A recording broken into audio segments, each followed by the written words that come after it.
Guys, good morning mga kapitos kong minamahal ko dyan sa Pinas. Dito sa amin, tanghalian na. Malamang dyan hapon na. Good evening dyan.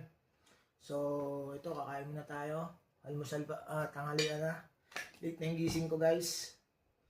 Kasi, alam nyo naman, magabi pala, medyo late na ako nakagarahe dahil daming road works, no? May mga alternate road sila na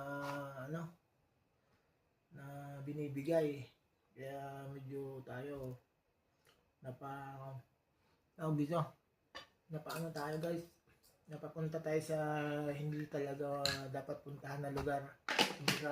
Naligaw tayo guys, no? Galing tayo ng Belgium kagabi, so pagbalik ko halos madaling araw na ako nakabalik.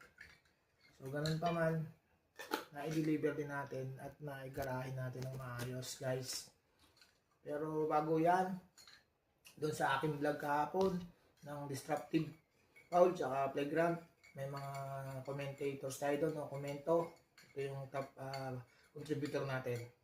Pagkakataon nyo na to para i-shoutout ko kayo. Una-una yung kaibigan ko dyan, si Ronnie Ibarra ng San Pedro, Laguna, si Honorato Pulican, Roldan Kulot na Sambuca del Norte, sa Roldan, sa tao sa mga referee jam. Saka si Mario Pulgar. Paano i-report? Yan yung tanong niya. Maya pag-aralan natin yan, no? Pag-aralan natin yan. Sino pa? Si Rafael Opisar.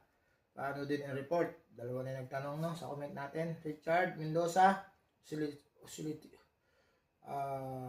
Joselito Parugon. Shoutout sa inyo, mga kapitos ko. At shoutout ko na rin siyempre mga katrappers natin, no? Habang kumakain tayo. So, yun. Saka doon sa isa palang komento natin na free naman yung comment natin. Pwede mag-comment naman. Ilagay mo na lang din yung ikakadagdag mga ka-brother, no?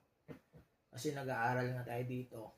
Wala namang mali, walang dito, perfect na tama. Wala ring mali. So, kailangan natin i-correct, no? Hindi naman natin inaano kung sino yung tama, kung sino yung magaling. Kung ano yung tama, yun po yung apply natin, no? Kain po. Matik. Itlog na paborito ang ating mabilis lutuin, no? Sa sama ng isang kape. So, shout out din sa aking mga kasamang tracker dito.